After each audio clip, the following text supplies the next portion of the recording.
kadang-kadang ya Dokter Hans, ada orang yang nggak sarapan, itu kadang-kadang untuk mendukung dietnya.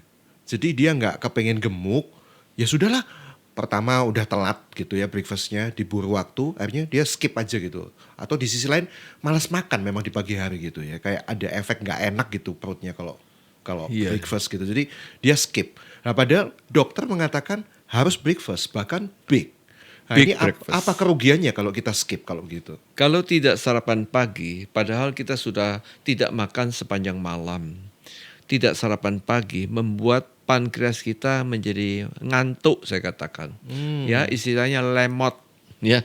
Jadi insulin kita juga berpangku tangan, males. Ini pemicu daripada insulin resisten.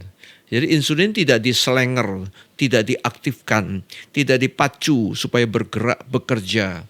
Ya, ketika terjadi pelambanan ini jadi lamban semua. Jadi insulin resisten memicu penimbunan lemak. Akhirnya obesity terjadi. Jadi obesitas, gendut. Jadi orang tidak sarapan pagi gampang sekali gendut. Ya, jangan ingat, jadi perlu ingat kalau perlu sekali sarapan pagi. Orang yang gemuk akhirnya ujung-ujungnya gula. Dan kemudian terjadi obesity related chronic diseases. Penyakit-penyakit kronis yang berkaitan dengan kegendutan itu.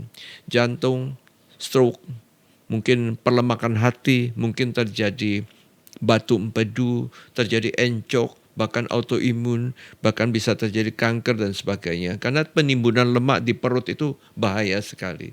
Jadi perlu makan pagi, big breakfast, dan 1 jam kemudian bergerak badan.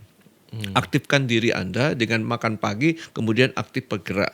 Ya, jadi dalam penelitian disebutkan orang yang tidak sarapan pagi 27% lebih gampang terjadi penyakit jantung koroner. 4 kali lipat sampai 5 kali lipat lebih gampang terjadi kegemukan atau obesitas. Jadi belajar untuk sarapan pagi yang besar. Wah, ini dengan penjelasan tadi kalau dirunut gitu ya. Jadi kesimpulannya nggak sarapan terus menerus tiap hari sama dengan nanti ujung-ujungnya mati gitu ya dok ya. Nah itu tadi penyakit-penyakit yang mengerikan gitu ya kan, bisa jantung lah, diabetes lah gitu ya kan. Iya, Wah ini jadi karena dia nggak sarapan si pankreasnya jadi males karena nggak ada bahan gitu ya dok. benar. Nggak kerja dia gitu Iya. ya. Oke, jadi penting nih ya untuk kita sarapan ternyata. Baik-baik, oke deh. Saya janji nggak skip sarapan lagi kalau begini caranya ya. Terima kasih Dokter Hans.